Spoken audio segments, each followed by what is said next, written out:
পূর্ব মেদিনীপুর জেলার শঙ্করপুর থেকে মৎস্য শিকারে গিয়ে মৃত 12 জন মৎস্যজীবীর পরিবারের হাতে 5 লক্ষ টাকা করে আর্থিক সাহায্য তুলে দিলেন রাজ্যের মুখ্যমন্ত্রী শুভেন্দু অধিকারী। এদিন রামনগর 1 নম্বর ব্লক অফিসে আয়োজিত এক অনুষ্ঠানে মৎস্যজীবীদের পরিবারের হাতে এই সাহায্য তুলে দেন শুভেন্দু অধিকারী। ভবিষ্যতে যাতে এমন ঘটনা না ঘটে তার জন্য সরকার নানাবিধ পদক্ষেপ নিচ্ছে বলে জানান মুখ্যমন্ত্রী। কোস্টাল থানা থাকলেও নেই আধুনিক সাজ সরঞ্জাম, নেই দক্ষ পুলিশ। বিপর্যয় মোকাবিলা দপ্তরের একটি 50 জনের টিম দীঘার জন্য প্রস্তুত করা হবে বলে জানান মুখ্যমন্ত্রী। অন্যান্য রাজ্যের থেকে অনেক পিছিয়ে আছি বললেন তিনি। যতটা পারবেন করবেন।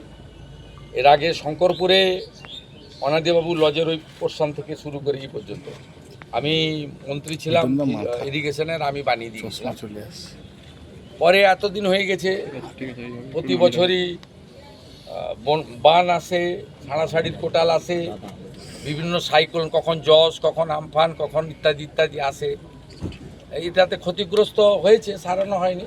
ফিশারি মিনিস্টারকে বলেছি স্কিম তৈরি করুন, আপনার ডিপার্টমেন্টে টাকা থাকলে করে দিন, যদি অ্যাডিশনাল টাকা লাগে ফিনান্সে পাঠান, আমি বলে দিই। আমার স্বামী পাওয়া গেছে কিন্তু চিনতে পারছি না বডি।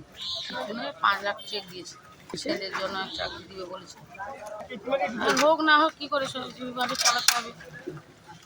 মা ছেলে খাবো, শাশুড়ি থাকে 6 মাস করে ছেলে। আমার স্বামী একজন আর 2 জন ভাসুর দোয়ের আছে। Bureau report, news Banga time. St. Augustine's Day School, Barakpur. Success for every child. Admission open session 2026 to 2027. Contact number 9007934555. AM Jewelers Ichhapur Anandamath. আমাদের মেকিং চার্জ 3%। আমাদের লাইভ দেখুন JM Jewelers ফেসবুক পেজে প্রতিদিন রাত 7:35 আমাদের ভিডিও শেয়ার করলে পেয়ে যাবেন সোনার নাকছাবি একদম ফ্রিতে। ঠিকানা ইছাপুর আনন্দমঠ, উত্তর 24 পরগনা। যোগাযোগ 7439131404। আমাদের অনলাইন ডেলিভারির ব্যবস্থা আছে।